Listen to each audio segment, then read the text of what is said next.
Meu nome é Guilherme Waltenberg, eu sou editor sênior do Poder 360 e esse é o Poder Entrevista. Com a gente hoje o deputado federal Marco Bertaioli, relator da MP do Ambiente de Negócios, que visa melhorar a forma de fazer negócios no Brasil. Deputado, muito obrigado pela entrevista. Guilherme, eu que agradeço, muito obrigado pelo convite, é uma honra estar aqui no Poder 360 e poder explicar um pouquinho do nosso trabalho. Quando que a MP deve ser votada? Olha, nós temos aí um acordo com todos os líderes da Câmara que deve ser votada na próxima semana. É claro que as sugestões, os ajustes podem levar a demorar um pouco mais, mas o fato é que nós apresentamos o relatório da medida com 60 dias de antecedência, o que é um prazo bastante confortável para que a medida seja votada. Quer dizer, ela pode ainda ter negociações, uma pessoa pode tentar trazer o seu ponto, a outra o dele, que ainda vai dar tempo de chegar até o fim, diferente da MP da Eletrobras, que está para caducar, não é? Para caducar. Na verdade, a medida provisória do ambiente de negócios, ela é muito ampla. Ela trata de temas bastante diversos, apesar que todos eles se correlacionam dentro da vida de uma empresa. Mas são temas que podem ser discutidos. Quando você faz a análise de uma medida provisória ampla como essa e apresenta o relatório, é natural que os partidos, que os deputados tenham sugestões para colaborar com o enriquecimento dessa medida provisória. Então, nós estamos agora na fase de analisar cada um dos pontos, reuniões com as bancadas. Eu tenho tido cuidado, Guilherme, de conversar com todos os líderes de todos os partidos, me colocado, junto com a equipe que me assessora, à disposição para dirimir dúvidas, ouvir sugestões e deixar muito claro no texto todas as preocupações que os deputados possam apresentar, para que a gente tenha uma votação tranquila. Uhum. Nessa semana o senhor se reuniu com os líderes e com o ministro Paulo Guedes. Como é que ficou o modelo final do relatório? Mudou alguma coisa? Nesse momento, nós estamos 100% afinados com o Ministério da Economia, com o ministro Paulo Guedes. Absolutamente todas as alterações que foram feitas foram adequadas e sintonizadas com o Ministério da Economia. Agora nós estamos exatamente na fase de conversação com cada partido dentro da Câmara, ouvindo, explicando e ajustando textos, para que todos tenham, como eu disse, as suas preocupações contempladas, para que a gente possa levar a voto na próxima semana com toda a tranquilidade que a medida será aprovada. Uhum. E alguns pontos principais que foram bastante destacados pela mídia, inclusive aqui pelo Poder 360, é a instituição do chamado voto plural para empresas de capital aberto, o fortalecimento da PGFN para poder cobrar dívidas, enfim, centralizar as informações fiscais do país e também um dos pontos que me chamou a atenção é o fato de que não podem ser aplicadas multas na primeira visita de um órgão de controle a uma empresa. Alguma dessas questões mudaram? Não, todas essas questões que você relacionou aqui estão contempladas e mantidas no texto. Mas que as pessoas possam entender, o Banco Mundial faz anualmente uma análise do ambiente de negócios de 190 países pelo mundo.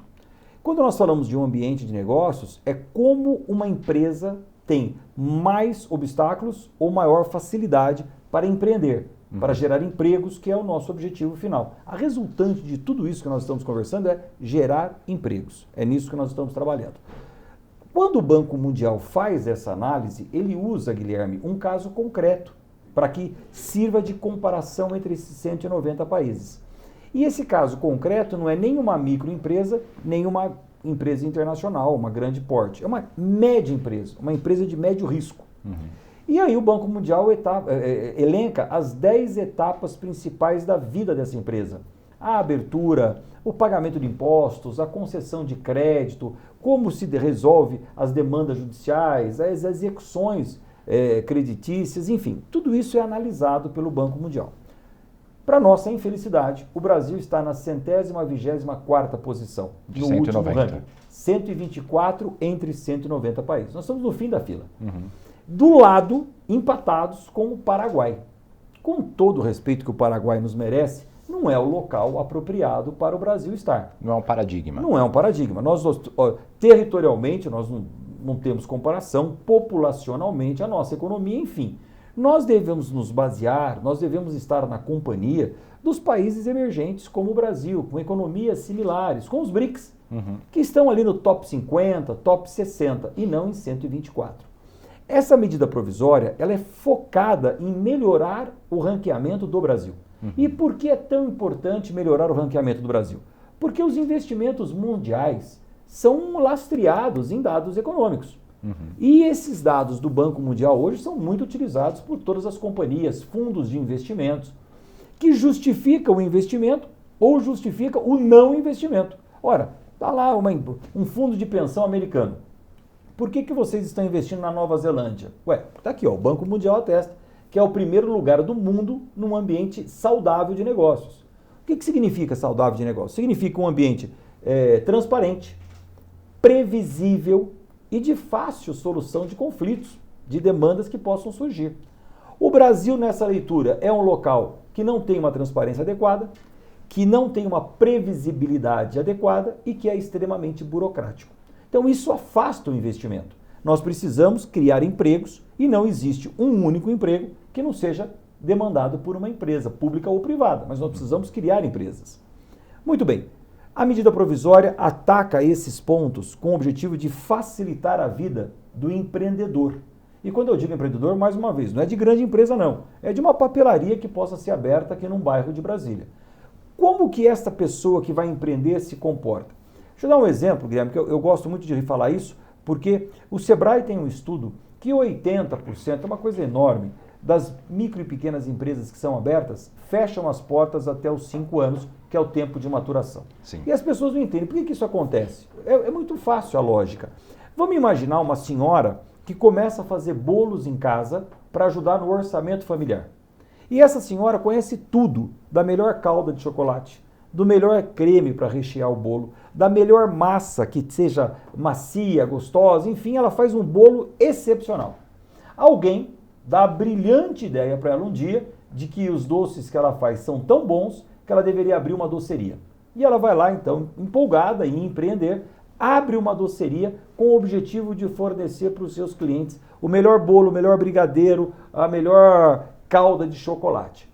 Só que a partir do momento que ela se estabiliza como uma empreendedora, CNPJ, ela vai ter que entender de tudo, menos de calda de chocolate, de creme do bolo e de cobertura. Ela vai ter que entender de CLT, imposto de renda, tributação, contrato locatício, advogado, trabalho. Ela vai ter que entender um mundo que não é a sua vocação. E aí, em 5 anos, ela deixou de fazer calda de chocolate para cuidar de burocracia. 1.520 horas, em média no Brasil, uma empresa utiliza por ano só para organizar o pagamento de impostos. Não é para pagar, não. É só para organizar, para tentar fazer certo. 1.520 horas. Agora, você imagina um pequeno empreendedor sozinho, fazendo calda de chocolate e tendo que gastar 1.520 horas só para organizar o pagamento de impostos, a empresa vai à falência. Então, esse ambiente é hostil no Brasil e é isso que nós precisamos mudar.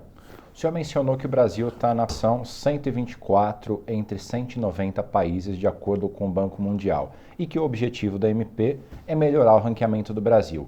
Qual que é o objetivo concreto? Em que lugar o Brasil tem que estar para falar, deu certo a MP? Esse ranking que eu me refiro foi publicado em 2019.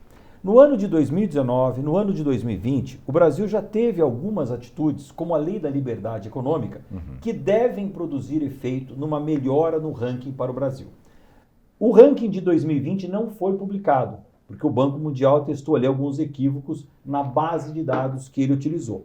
Deve ser publicado ainda nos próximos dias, no próximo mês, o ranking de 2020. Eu acredito que o Brasil já vai ter ali avançado algumas posições em função da liberdade econômica, que é uma legislação que nós aprovamos em 2019, o contribuinte legal, que é uma inovação no Brasil, no relacionamento do fisco com o contribuinte, que eu tive a oportunidade de ser o relator também, ainda não foi creditado no ranking essa inovação da transação fiscal, e agora esta medida do ambiente, que devemos avançar mais umas 20 posições. Então eu acredito, e essa é a nossa expectativa, inclusive com o Ministério da Economia, que essas 3 ações, em consequência do resultado, nós devemos estar aí no top 100 já. E aí, o objetivo, e o presidente Bolsonaro declarou isso na última cúpula lá em Davos, que é para estar entre os 50 melhores países do mundo para se fazer negócio. Então, o Ministério da Economia está todo focado em medidas que possam levar o Brasil ao top 50. Uhum. Não, perfeito. E quem são os maiores opositores à medida hoje no Congresso? Olha, é engraçada essa pergunta, Guilherme, porque o Brasil é cheio de feudos, né?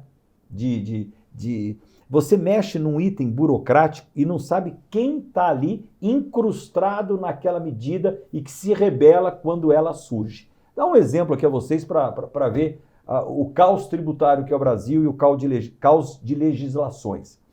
Em 1966, o governo editou uma norma que se transformou em lei, dizendo o seguinte: qualquer empresa brasileira que tenha recebido um incentivo fiscal ao longo da sua cadeia produtiva e que for exportar este produto, deverá fazê-lo obrigatoriamente por navios de bandeira brasileira, para incentivar a frota mercântil brasileira, crescer os navios de transporte brasileiro. Então, qualquer empresa hoje que for exportar e que tenha se utilizado, por exemplo, de um crédito do BNDES subsidiado para a sua produção, cai nessa legislação.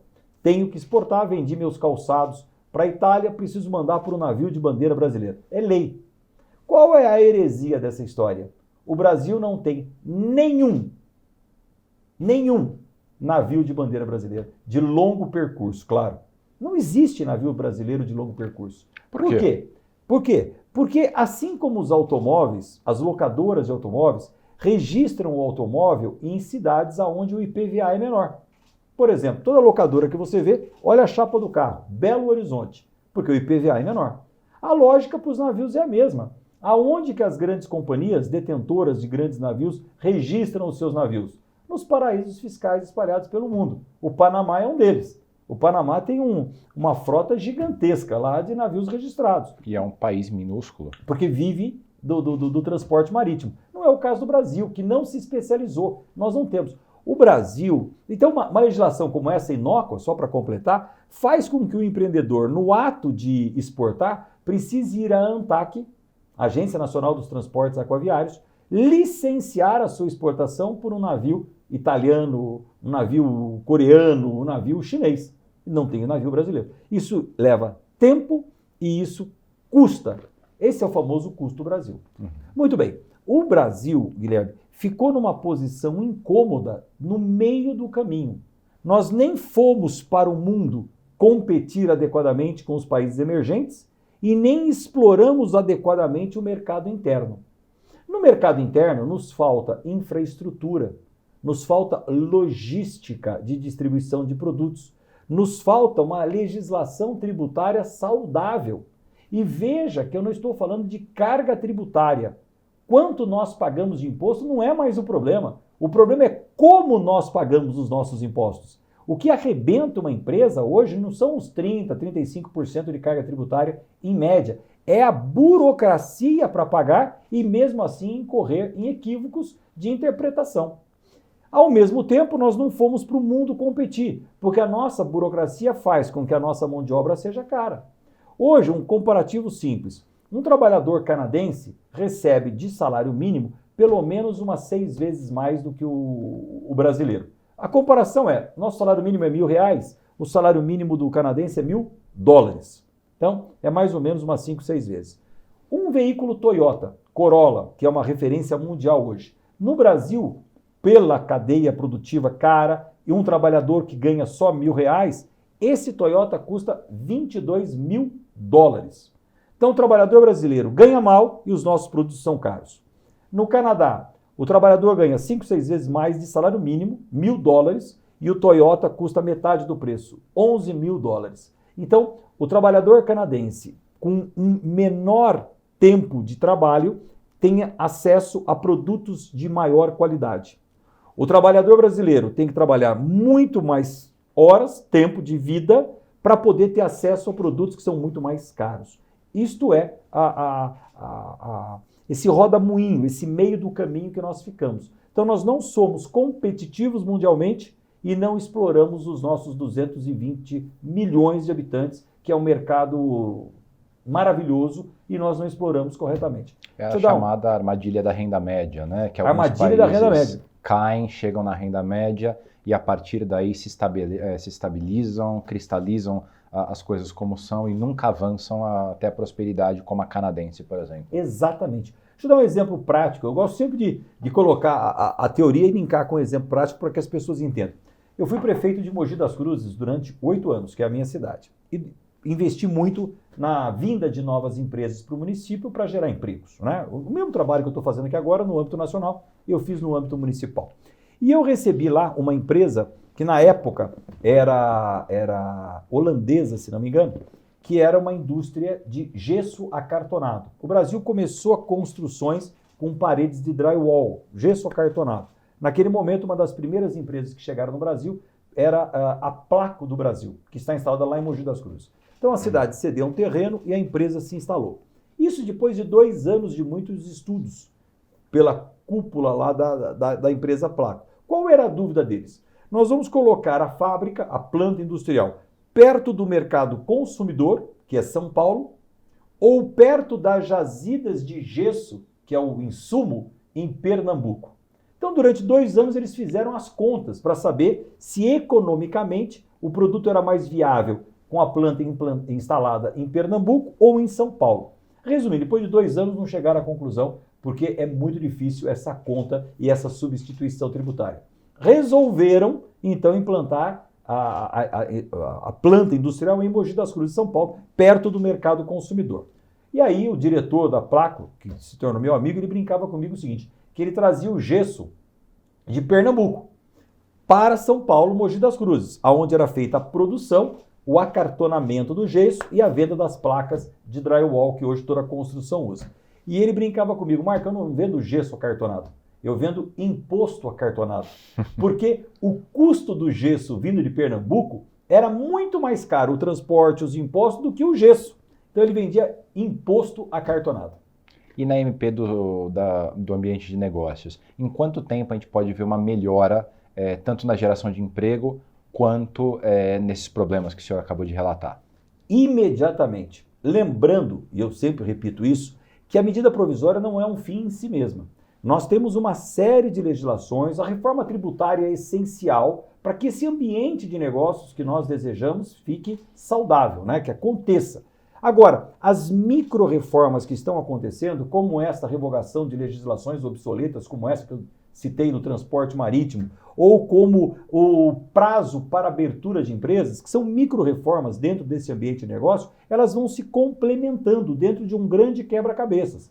Que daqui a pouco nós vamos ter um quadro montado de um país que seja carinhoso, seja receptivo com um empreendedor, não internacional, com o próprio empreendedor brasileiro, que quando monta o seu pequeno negócio, está gerando no mínimo seu alto emprego. Então essas medidas correlacionadas, Guilherme, elas fazem com que nós construamos juntos um ambiente de negócios mais saudável, que é o que todos nós desejamos. E aí tem aquela máxima que o Guilherme Afife Domingos, que é o pai da microempresa no Brasil, sempre repete. Aonde o Estado não puder ajudar quem quer empreender, que ele pelo menos não atrapalhe. É uma boa meta para se atingir, né? Falando agora um pouco sobre política, né? Ano que vem a gente vai ter uma eleição presidencial que a promessa é ser um pleito bastante polarizado. Como é que o senhor avalia a polarização Lula-Bolsonaro? Olha, nós estamos no governo Bolsonaro e eu vejo que o governo Bolsonaro tem absolutamente tudo para acertar, para conduzir o Brasil numa direção correta. E muitas vezes eu não entendo as polêmicas gratuitas que o presidente Bolsonaro se envolve. Eu acho que muitas delas, se não forem premeditadas, são absolutamente equivocadas, no mínimo, que é a palavra que eu possa utilizar. Então, eu vejo que o governo Bolsonaro cria problemas para o próprio governo, né? Sem uma necessidade clara. Por um outro lado, esse não acolhimento, essa não sintonia do governo Bolsonaro com a maior parcela da população faz com que o PT, faz com que o presidente Lula, que teoricamente estaria fora do jogo eleitoral, ressurja. O maior cabo eleitoral do Lula hoje é o próprio Bolsonaro. Eles se retroalimentam, né? E o Bolsonaro, na minha opinião, caiu nessa armadilha que não precisava ter caído se tivesse caminhado para um atendimento da maior parcela da população. De qualquer forma, como eu não sou extremos e eu não acho que essa seja a melhor opinião para o Brasil, eu espero que os dois caminhem em direção ao centro. Não para se encontrarem, mas para amenizarem as radicalizações. Tudo que nós não precisamos no Brasil é de um país tensionado, de um país que vá para o esgarçamento das suas relações. Isso não é saudável para um país da dimensão do Brasil. Nós somos um país de extensão territorial continental, nós somos um país que produz absolutamente de tudo.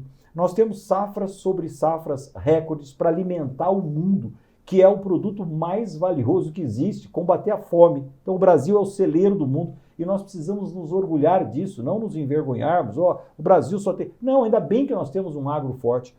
A indústria brasileira precisa de um choque de competitividade com essa desburocratização que nós estamos fazendo para que ela seja competitiva. Então eu entendo que o equilíbrio seja a grande ferramenta necessária no Brasil nesse momento.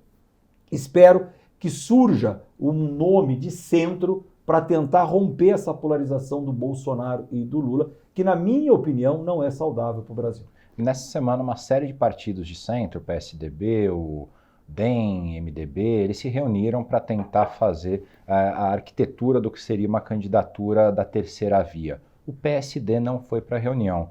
Tem alguma razão? Claro. Olha, primeiro nós estamos em paralelo com esse cenário político eleitoral, criando, transformando aqui uma reforma partidária no Brasil que está acontecendo silenciosamente. E quem não está vivendo a política não consegue perceber. Nós temos uma cláusula de barreira em andamento. Na última eleição, cada partido precisou atingir no mínimo 1% dos votos.